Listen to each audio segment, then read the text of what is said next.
What about one of the other things I'm very fascinated about, and I think it's coming from the last session we did, which was on my book One Indian Girl, which is a book on a girl and feminism, if you remember.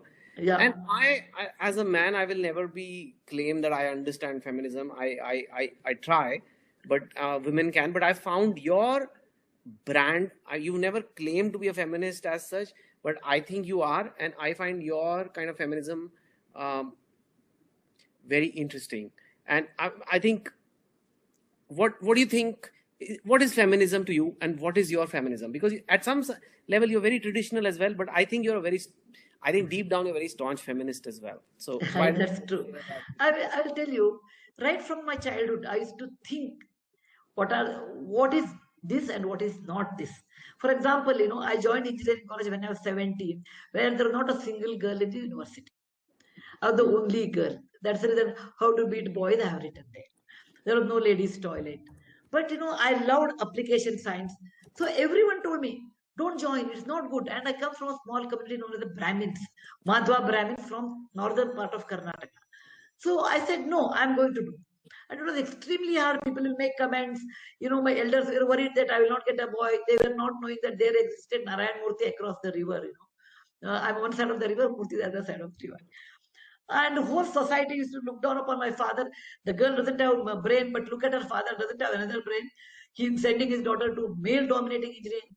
But I never ever felt I should not do because people talk. Because I felt if it is legally, ethically right, then I must do that. This is my way of thinking throughout my life. And that has led to many time, something very unusual situations. I landed up.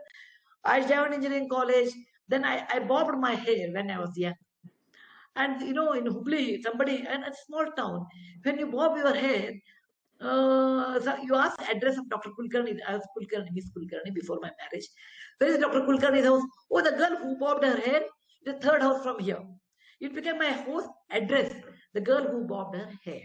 It was unheard in my community, a girl who will cut her hair, and how she can walk on the streets with her hair shoulder length. Okay, it was not even a boy cut, it was a shoulder length. Then I did engineering, masters in computer science, and people said, don't join computer science, you will never get a job. You can use only calculator, is more than enough. You should do civil, a lot of money will be there. And all I said, no, I will do first batch of computer science. That's because I believed it's a new science and I must learn. Whether I'll get a job or not is different. Then I'll end up marrying Narayan Murthy with no job, with no security, nothing. Because I felt he is a good man with a good value system and he reads a lot. I have a weakness for reading. I said, I can talk to him on books and I want to marry him. And then comes, because I believed in it, that I should marry someone who has a similar kind of taste than money. Then Murthy comes one fine day in July and he says, I want to quit my job and start Infosys. And he said, the reason is, it is going to be a revolution in India. I don't know the revolution or not, but I believed my husband is starting something new. And as a wife, I must support because he's not doing anything illegal. He's doing everything legal, ethical. And I gave my 10,000 rupees, whatever I have. And when my daughter woke me up saying that, Amma, you are 45 years old. What is your aim in life? Is it glamour, money, education, all those? Or if you don't do social work, then nobody can do. Akshata woke me up and I started Infosys Foundation. So in my life, I have done which I believed as long as legally, ethically right. For example, I come from a traditional family where everybody should wear a Mangal Sutra after marriage.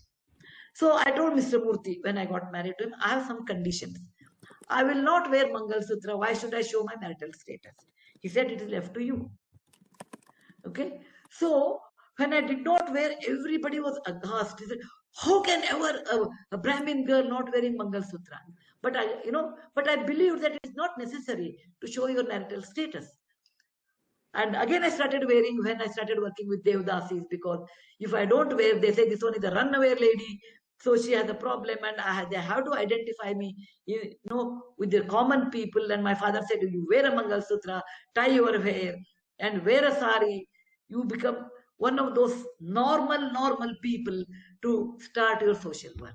So I have done in life which I believed which is right, not by any pressure of the society or of the family or of anybody. And Mr. Murthy never puts his pressure because he knows, what I think legally, ethically right, I will do.